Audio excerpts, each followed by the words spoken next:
자, 안녕하세요. 자, 오늘은 수능 특강 문학에 실려 있는 가사 작품을 공부를 하려고 합니다. 늘 강조해서 얘기하지만 가사, 연시조 작품은 무조건 공부를 해 주셔야 돼요. 무조건입니다. 자, 정학유의 농가 원령가가 나와 있는데요. 정학유는 뒤에 아마 설명에도 나올 거예요. 정약용의, 여러분들 정약용은 다 한 번씩 들어보셨죠? 그죠? 정약용의 둘째 아들입니다. 둘째 아들. 그래서 이 정학유의 이런 노래에는 이 실학사상을 바탕으로 하고 있다라는 것을 염두에 두고 시를 한번 감상해 주시면 좋을 것 같고요. 또 이 시 제목에서 우리가 이 시의 어떤 특징을 하나 알 수 있는 부분이 나오는데 월령가라는 거예요. 월령가. 월령가라는 거는 달거리 노래란 뜻이겠죠? 1월, 2월, 3월, 4월 해가지고 12월까지 쭉 노래를 부르는 이런 거 우리 월령체 시가 뭐 이런 얘기 하잖아요. 그죠? 월령체 노래입니다. 그래서 월령체 노래하면 아마 여러분들 가장 공부 많이 하셨던 거는 이제 고려 가요 중에 동동이라는 작품이 있어요. 동동도 보면은 정월부터 12월까지 각 달에 맞는 어떤 세시 풍속도 나오고요. 그리고 그 매달 어떤 그 부재하는 님을 그리워하는 그런 정서를 노래한 게 바로 이 동동이라는 작품이거든요. 그래서 이런 원령체 시가 작품들 나오면은 이 시가의 어떤 구성을 좀 살펴볼 필요가 있겠다. 라는 생각이 듭니다. 자, 원령체 시가라는 것을 염두에 두시고 작품을 봐주시면 되고요. 이 노래가 사실은 굉장히 긴 노래예요. 굉장히 긴 노래고 우리 수능 특강에는 12월 정도 실려 있단 말이에요. 12월. 자, 그럼 여러분들이 혹시나 내가 농가 원령가를 더 공부를 하고 싶다라고 하면은 몇 월을 좀 보면 좋을까요? 그렇죠. 눈치를 챈 친구들이 있을 것 같은데 우리나라 이 가장 큰 명절 1월과 8월에 있죠. 그죠? 1월과 이 8월 8월령을 공부하시는 게 좋을 것 같습니다. 설날과, 그죠? 설날과 추석이 한가위의 모습이 잘 담겨 있는 1월과 8월 부분을 조금 더 공부하시면 좋겠다라는 생각이 듭니다. 자, 우리 교재에는요, 12월이 나와 있으니까요. 12월은 어떤 계절이고, 또 어떤 세시 풍속들이 있고, 또 이게 농가기 때문에 농촌 사회에서는 어떤 일들을 해야 되는지 아마 조목조목 나올 거라고 생각이 듭니다. 자, 같이 한번 시를 감상해 볼게요. 자, 12월은 개동이라 소한 대안의 절기로다라고 하네요. 그렇죠. 이 원령체 노래에서는요, 이런 절기 이야기를 합니다. 여러분들 달력 같은 거 보면은 한 달에 절기가 한 2개 정도씩 나오거든요. 우리가 24절기라고 하는데, 자, 이 12월에는 소한 대한의 절기가 있는 달이다라는 겁니다. 자, 선생님 밑에 현대어플이를 해놨기 때문에 같이 봐주시면 좋을 것 같아요. 자, 12월은 늦겨울이에요. 자, 이 12월은 여러분들 음력을 생각하셔야 됩니다. 음력. 지금의 양력 기준이 아니고요. 조선시대니까 음력을 기준으로 해서 보셔야 될 것 같아요. 자, 늦겨울이에요. 소환과 대안의 절기가 있는 달이다라고 소개를 해주는 겁니다. 자, 그래서 첫 행에서는 이 절기를 소개하는 그런 부분인데요. 여기서 우리가 하나 체크해 봐야 될 게, 이 모모로다라는 감탄형 종결어미를 사용하고 있다라는 거예요. 이런 감탄형 종결어미를 사용해서 어떤 효과를 내고 있느냐. 자, 이 노래는요, 사실 정학유라는 사대부가 이 농민들에게 불러주는 노래거든요. 그래서 이 청자인 농민들의 어떤 정서적인 어떤 공감을 유도하고 공감대를 형성하기 위한 감탄형 종결어미를 쓰고 있다. 이렇게 보실 수 있어요. 자, 절기로구나 라고 하면서 공감을 유도하면서 노래를 시작을 하는 겁니다. 자, 그 다음 부분 볼게요. 자, 설중의 복만들은 해 저문 빛이로다 라고 했어요. 자, 여기서도 감탄형 종결음이 나오지요. 그죠? 자, 12월에 계절이 나오네요. 그죠? 눈이 내렸어요. 눈. 자, 복만들은, 복만이라는 거는 봉우리예요. 봉우리. 해가 저문 빛이 막 반짝이고 있어요. 눈에 탁 반사돼가지고, 그지? 자, 그래서 이런 것들이 여러분들 어떤 이미지로 그려져요? 그쵸? 시각적인 이미지로 그려지고 있다라는 거 알 수가 있겠죠? 자, 이 농촌의 모습을 지금 묘사하고 있는 부분인데요. 자, 복만들이라고 했으니까 저 멀리 있는 원경을 지금 묘사하고 있는 겁니다. 자, 그래서 12월에 계절감이 드러나고 있는 부분이에요. 그죠? 자, 그리고 12월이기 때문에 마지막 달이죠. 새해 전에 남은 날이 얼마나 걸렸는고 라고 하네요. 세전이라는 건 새해 전이에요. 자, 이제 한 해가 다 끝나가고 있죠? 날이 얼마 남지 않았구나 라는 얘기입니다. 자, 2, 3행. 자, 넘어갈게요. 자, 그래서 이 농가훈련가는 일단 해석이 좀 되시면은 거의 다 해결이 되거든요. 여러분들 해석을 일단 하시면은 이 노래는 80%는 됐다. 이렇게 생각하시면 되겠습니다.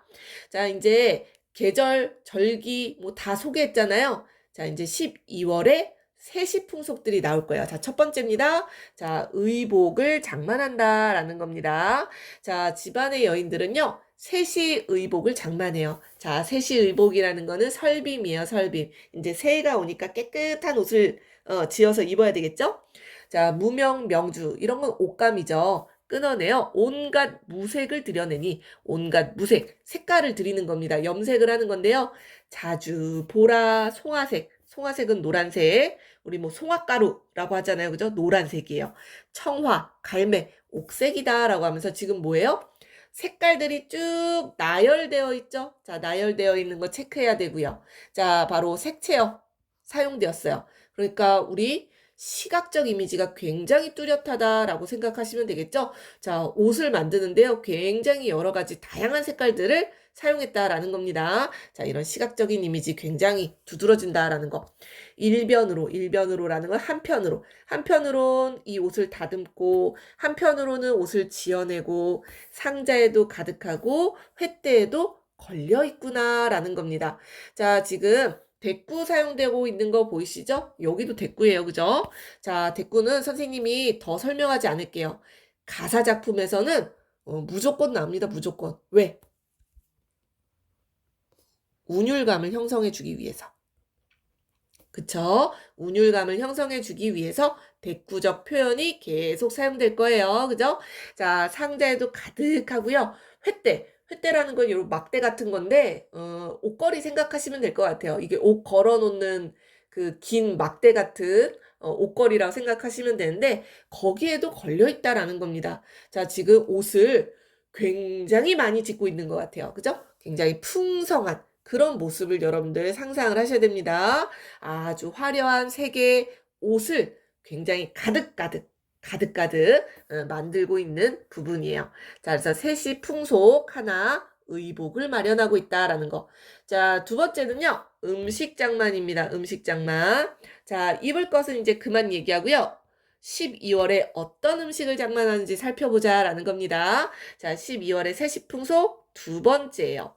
자, 그러면서 자, 여기부터 여기까지 식재료가 쭉 나열되어 있어요. 자, 어떤 음식들을 만드는지 그 과정을 한번 보겠습니다. 자, 떡살은 몇 마리고, 술살은 몇 마리고, 라고 했어요. 자, 이런 거 뭐, 뭐, 반복, 대꾸, 서리법 사용되고 있죠. 굉장히 많이 떡살도 있고요. 술살도 있는 것 같아요. 굉장히 농촌 사회가 풍요로운 것 같습니다. 그죠? 자, 콩을 갈아서 두부를 하고요. 메밀쌀로 만두를 빚고요. 새육은 고기예요, 고기. 근데 옛날에는 이제 고기 같은 게 비싸니까 게 모임 아시죠? 이런 게를 모아가지고 고기를 산다라고 보시면 될 것 같아요. 자, 게를 믿고 게로 돈을 모은 것으로 고기를 장만한다라는 얘기입니다. 북어는 장에 가서 사고요. 납평날 창에를 묻어. 납평이라는 건 뭐 제삿날이에요. 창에는 덫입니다. 덫. 이 덫을 놓아서 꿩도 잡아보는 거예요. 꿩고기도 먹네요. 그죠? 아이들은 그물을 쳐서요. 참새도 지져 먹새라고 했어요. 자, 여기에서 우리 종결어미들 조금 살펴보고 갈 거거든요. 아까는 감탄형 종결어미 사용됐잖아요. 자, 이번에는 먹새라고 하면서 뭐뭐 하자. 이거 청유형 종결이에요. 청유형. 자, 그래서 이 노래는 바로 사대부 지배층의 입장에서 농민들에게 하는 노래이기 때문에 이런 청유형 어미 뒤에 보면 이제 명령형 어미도 나와요. 자, 그래서 권장하는 부분이다라는 겁니다. 자, 금을 쳐서 참새도 지져 먹자. 참새도 먹고 이것도 먹고 권장의 의도가 있습니다. 자, 깨강정, 콩강정의 곶감, 대추, 생률이라. 생률은 생밤이에요. 자, 그래서 이 굉장히 농촌 사회가 이 노래에서는요. 굉장히 풍요로운 모습으로 그려지고 있습니다. 음식 재료도 굉장히 많고요. 그죠? 이 음식 재료로 만드는 음식들도 굉장히 많은 것 같아요.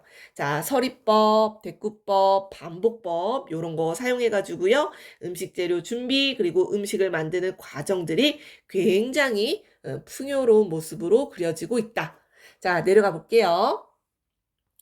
자, 주준의 술이 들으니, 주준이라는 건 술독이에요, 술독. 술독에 술이 떨어지니 똑똑똑 소리가 나겠죠? 이게 돌틈의 새암 소리, 샘물이 떨어지는 소리 같다라는 거예요. 자, 그래서 이거 비유법 사용됐다라고 보실 수가 있겠습니다. 자, 샘물 소리가 떨어지듯이 술독에 똑똑똑 술 떨어지는 소리가 들려요. 앞 뒷집의 타병성, 타병성은 떡을 치는 소리입니다. 딱딱딱딱. 여기서도 나고 저기서도 나고. 자, 이번에는 뭐예요? 그쵸? 청각적인 심상이 두드러진다라고 보실 수가 있겠죠. 우리 앞에서 옷을 지을 때는 시각적인 심상이 굉장히 뚜렷했잖아요. 음식 만들 때는 이런 청각적인 심상도 드러나고 있다라는 것을 체크해 볼 수가 있겠습니다. 자, 그래서 셋이 음식을 준비하고 마련하는 부분 살펴봤고요. 자, 세 번째 세시풍속은요. 자, 한 해가 가기 전에 어른들을 찾아뵙고 인사를 하는 겁니다. 자, 새해 등잔에 세발심지, 뭐 이렇게 요렇게 나는 뭐 심지겠죠? 이렇게 촛불 있으면은, 그치? 그림이 좀 별로네. 자, 아무튼 촛불에 있는 그 심지가 세발같이 생겼다라는 겁니다. 자, 여기에다가 장등하여 불을 켜는 거죠. 자, 그래서 세울 적에 밤을 셉니다. 자, 뭐 하느라 밤을 셀까요?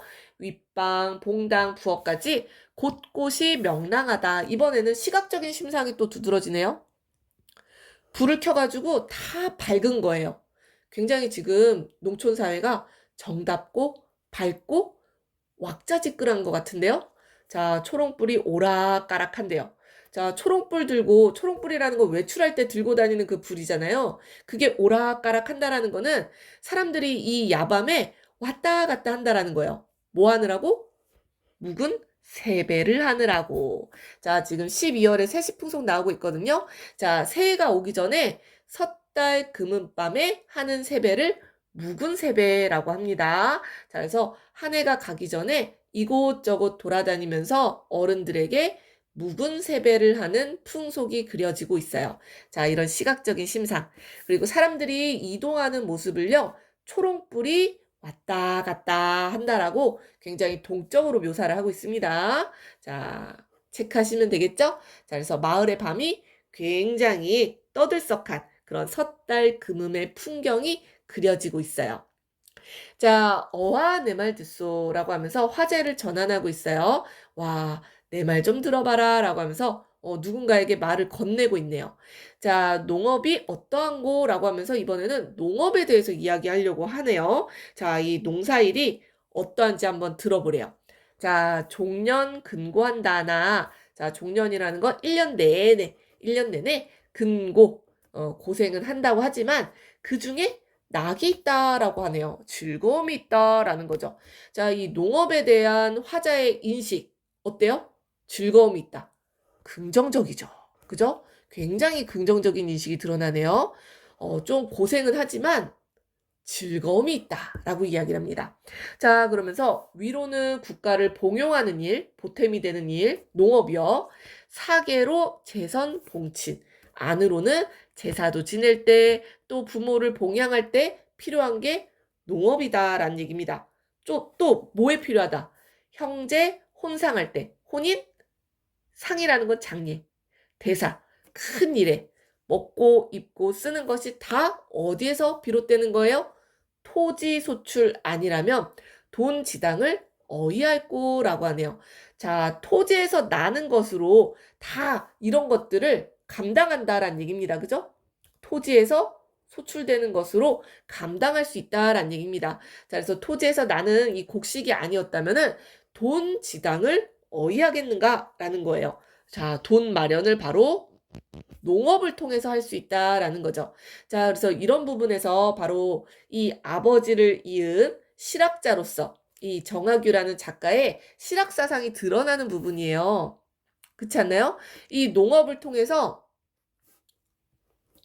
이런 돈을 마련할 수 있다라는 경제적인 관점에서 지금 농업을 바라보고 있다라는 굉장히 실학적인 마인드가 드러나는 부분입니다. 자, 그러면서 예로부터 이른 말이 농업이 근본이라고 했어요. 이거 실학에서 이야기하는 중농주의 아니겠어요? 그죠? 농사가 근본이야. 농사가 가장 중요하다라고 생각을 하고 있습니다. 자, 지금 보시면은 농업에 대한 화자의 인식을 선생님이 요렇게 표시를 해봤어요. 자, 지금 3가지 정도 표시를 했습니다. 굉장히 즐겁다. 돈 감당을 다 이 농업에서. 그렇기 때문에 우리나라는 뭐예요? 농업이 삶의 근본이다라고 이야기를 하고 있어요. 자, 내려가 보겠습니다. 자, 배 부려서 선업을 하고, 선업, 뱃일이에요. 그죠?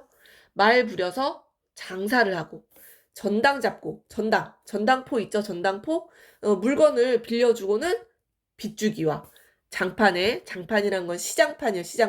시장판에 책에 놓기, 이자놀이 하는 거죠. 술장사, 떡장사, 술막질, 주막이죠. 가게 보기, 이런 것들. 아직은 흔전하나. 흔전이라는 건 넉넉할지 몰라도 한 번을 뒤뚝하면, 한 번 실수를 하면 어떻게 된대요? 파랗고 재산을 다 잃는다라는 거예요. 빚꾸러기, 빚쟁이가 된다라는 얘기죠. 살던 곳 터도 없어질 것이다 라는 얘기예요. 자, 지금 요렇게 묶어놨죠. 자, 지금 농업 말고 다른 생업들에 대해서 이야기를 하는 거예요. 뱃일, 장사, 이 돈놀이, 그죠? 이런 가게, 이런 것들. 자, 다른 생업에 대해서는 화자가 어떤 생각을 갖고 있어요? 한 번 실수하면은 너 패가 망신해 라는 얘기잖아요. 자, 그래서 다른 생업에 대해서는 굉장히 부정적인 인식으로 바라보고 있다라는 거 우리가 체크할 수 있겠습니다. 그거에 비해서는 농사는 긍정적으로 바라보고 있죠. 자, 그래서 농업을 바라보는 인식과 농업 이외의 다른 생업을 바라보는 인식이 다르다, 대비된다 라는 것을 알 수가 있겠고요. 자, 이런 부분에서 우리 또 체크해 봐야 되는 게요. 조선 후기의 사회를 우리가 엿볼 수가 있겠죠. 가게, 장사, 뭐 이자 노름 이런 걸 통해서 조선 후기 이런 화폐 경제가 발달했다라는 것을 우리가 알 수 있는 부분이에요. 이런 상품, 화폐 경제 이런 것들이 발달했지만 화자는 이런 농업과의 비교를 통해서 이 다른 생업들은 좀 부정적으로 여기고 있다라고 보시면 될 것 같습니다. 자, 농사는 믿는 것이 다 내 몸에 달려 있어요. 이 농사의 결과는 내가 어떻게 노력하는 거에 달려 있다라는 거예요. 내가 열심히만 하면 내 능력에 따라 노력 또는 능력에 따라 다 이 농사는 잘 되게 되어 있다라는 겁니다. 자, 그래서 절기도 진퇴가 있고 연사도 풍흉이 있어. 연사 1년의 농사일이에요. 1년의 농사일도 풍함과 흉함이 있는데 그러니까 농사에도 기복은 있다라는 거죠. 그리고 수한 풍박 잠시 재앙이 없다야 하랴마는 있기는 있다라는 거예요. 수한 풍박이라는 거 그 밑에 나와 있죠.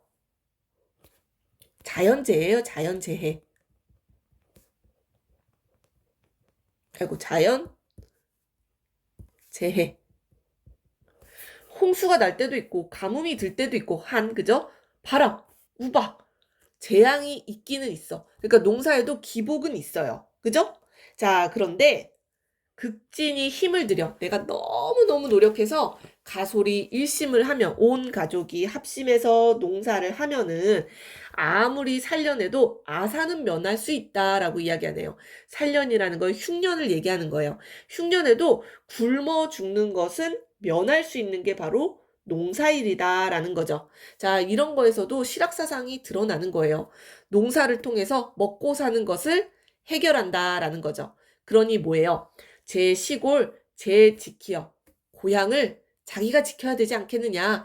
소동할 뜻을 두지 마오라고 이야기를 하네요. 자, 소동한다라는 거는 뭐 시끌시끌하게 한다라는 얘기인데 여기선 조금 더 나아가서 이 농촌 사회를 떠날 뜻을 두지 말라고 해석을 할 수가 있겠습니다. 자, 그랬을 때 우리 조선 후기 사회를 조금 더 엿본다라고 하면요. 이게 위에서도 살펴봤지만 이런 화폐 경제가 굉장히 발달을 했잖아요. 상업이 발달을 했단 말이에요. 그러니까 그때 당시 이게 1970, 80년대가 아님에도 불구하고 조선 후기에도 이 농촌 사회를 떠나는 사람들이 너무 많았다라는 거예요. 그래서 두지 마소라는 이런 명령형 종결 어미를 사용함으로써 이 향촌을 벗어나지 말라라는 이 권고의 의미가 있는 겁니다. 자, 명령형 종결 어미를 사용해서요. 권고, 권계, 훈계 이런 의도를 보이고 있는 겁니다. 그래서 향촌 자치, 농촌 공동체를 지켜야지 소동할 뜻을 두지 마라. 이탈 방지를 권고하고 있는 부분이다라는 것을 알 수가 있겠습니다. 자, 그래서 그때 조선 후기 당시 이런 향촌 사회의 이탈이 굉장히 많았다라는 것까지 우리가 추측을 해볼 수 있을 것 같아요. 자, 이제 거의 다 봤어요. 자, 황천이 인자하사. 황천은 뭐 하늘이겠죠. 하늘이 인자하기 때문에 노하심도 일시로다. 이런 자연재해도 한때예요. 그래서 자네도 잘 생각해 보면은 10년을 가량 하면 10년을 대충 추측을 해보면은요. 7분은 풍년이고 3분은 흉년이라고 얘기하네요. 이 7분이라는 거 대충 뭐 아시겠죠? 그죠? 70%. 70%는 풍년이야. 흉년이 들더라도 한 30% 정도만 흉년이란 얘기예요. 그러니 천만 가지 생각 말고 이런저런 생각 말고 뭐에 힘써라? 농업에 힘써라 라고 이야기를 하고 있네요. 농업에 전심을 하소 이거 뭐예요? 자, 이번에도 명령형 종결 어미 사용하고 있죠? 농업에 전심을 해라 라고 명령형 어미를 사용해서 권고의 의도를 보이고 있습니다. 자, 화자 농업이 제일 중요하다라는 거죠. 다른 생각하지 말고 뭐 장사할 생각하지 말고 농업에 전심을 다해라 라고 하면서 중농주의 화자의 인식이 드러나고 있습니다. 자, 그래서 농촌을 지키고 농업에 전심할 것을 권하고 있는 부분이었고요. 자, 하소정, 빈풍시, 성인이 지은 책이에요. 여기에도 이제 농업이 중요하다. 이런 것들을 이야기하고 있겠죠? 그래서 이 뜻을 본받아. 이 하소정, 그죠? 빈풍시, 이런 성인이 지은 책의 뜻을 본받아서 대강을 내가 또 기록을 했으니 이 글을 자세히 보아 힘쓰기를 바라노라 라고 했어요. 어떤 거에 힘쓰라는 거예요? 농업에 힘쓰기를 바라노라 라고 시가 마무리됐네요. 그래서 향촌 자치 사회의 농업에 힘쓰기를 권하면서 시가 마무리되었습니다. 자, 주제는요. 이 원령체 시가라고 했죠? 월별로 농가에서 할 일을 안내하고 건농하는 내용으로 되어 있어요. 자, 밑에 박스 같이 한번 읽어볼게요. 자, 이 작품은 조선 후기 실학자 정약용의 차남 정학유가 지은 원령체. 굉장히 긴 노래입니다. 장편 가사예요, 가사. 자, 무엇을 주제로 하고 있느냐? 건농을 주제로 하고 있어요. 농사일을 권고하는 내용으로 되어 있다라는 거죠. 그래서 1년 동안 해야 할 일을 정월령부터 12월령까지 순서대로 노래를 하고 있고요. 1년 동안 이어지는 절기에 따른 농가의 행사, 풍속, 구체적인 묘사, 서술이 뛰어나고요. 교훈적인 속성이 강한 문학작품으로 형상화되었다. 교훈적 속성, 그리고 권하고 이런 건 하지 말고 권계하고 뭐 이런 것들이 계속 나오잖아요. 그죠? 교훈적인 속성이 강합니다. 조선 후기 개인이 만들어낸 농서로 보기도 해요. 자, 이 노래는 노래지만 농서로 보기도 한다라는 겁니다. 자, 그래서 실학사상을 바탕으로 하였기 때문에 실증성이 높고 이 농촌의 삶을 보여주는 사료로서의 의도 굉장히 큰 작품이다라는 설명입니다. 자, 마지막으로 선생님이 조금 특징을 정리를 해봤는데요. 자, 이 농가원령가요. 원령체라고 했잖아요. 자, 그래서 이 원령체 노래의 그 구조가 있습니다. 그 구조와 특징에 대해서 정리를 해보려고 해요. 자, 첫 번째 부분에서는 이 달의 절기와 이 달에 맞는 경치를 감상하는 내용이 나와요. 아까도 12월에는 무슨 절기고 또 이 눈 내린 그 봉우리의 모습을 감상하는 모습이 있었죠. 자, 그 다음에는 농사일에 대해서 얘기를 합니다. 농사일을 권장하고 훈계하는 내용들, 자, 어떤 농사일을 해야 되는지 이야기를 해주는 부분이 있고요. 그리고 이 농가의 세시 풍속들이 무엇이 있는지 소개를 해주는 부분들이 있어요. 그래서 이 농가훈련가는 노래로서도 굉장히 훌륭하지만 민속학에서는 연구 자료로 쓸 만큼 농가의 풍속이 굉장히 구체적이고 사실감 있게 묘사가 되어 있습니다. 자, 그 밑에도 선생님이 써놨죠. 상세하고 실감나는 이 묘사를 통해서 사실감을 부여하고 강조하는 효과가 있고요. 또 이 노래는 이 지배층의 입장에서 피지배층, 바로 농민들을 교화하고 계몽하려는 의도로 쓰인 작품이에요. 그래서 이 피지배층에 대한 공감 유도와 교훈을 전달하기 위한 어떤 어미를 주로 사용하고 있느냐? 명령형 어미와 청유형 어미를 굉장히 잘 사용하고 있다라는 특징이 있고요. 자, 또 이 노래는요, 자연이 노동의 공간이고요, 생활의 현장이에요. 그렇기 때문에 뭐랑 비교를 해보면 좋으냐면은 우리 일반적인 사대부 시가의 그런 강호 한정을 노래한 작품들 있잖아요. 강호 한정가. 이 강호 한정가에서 묘사되는 자연과 그 비교를 해볼 만합니다. 이 강호 한정가에서는 굉장히 관념적이고 풍류를 즐기는 공간으로서의 자연의 모습이 묘사가 되어 있거든요. 그렇기 때문에 굉장히 좀 관념적이고 이상적으로 그려져요. 자, 하지만 농가 원령가에서는 굉장히 사실적이고, 그죠? 실감나게 노동의 공간, 생활의 공간으로 묘사가 되어 있다라는 특징을 비교해 보실 수가 있겠습니다. 자, 같은 사대부의 노래라고 해도 자연을 바라보는 인식이 이렇게 다르다라는 거죠. 자, 그래서 여기까지 정리하면은 거의 다 정리를 한 것 같아요. 자, 농가원령가를 조금 더 공부하고 싶은 친구들은 1월령과 8월령을 조금 더 공부해 보시면 좋을 것 같습니다. 자, 그럼 오늘 여기까지 할게요. 자, 다음 주에 시험 보는 친구들은 꼭 목표한 성적을 얻기를 바라겠습니다. 응원합니다.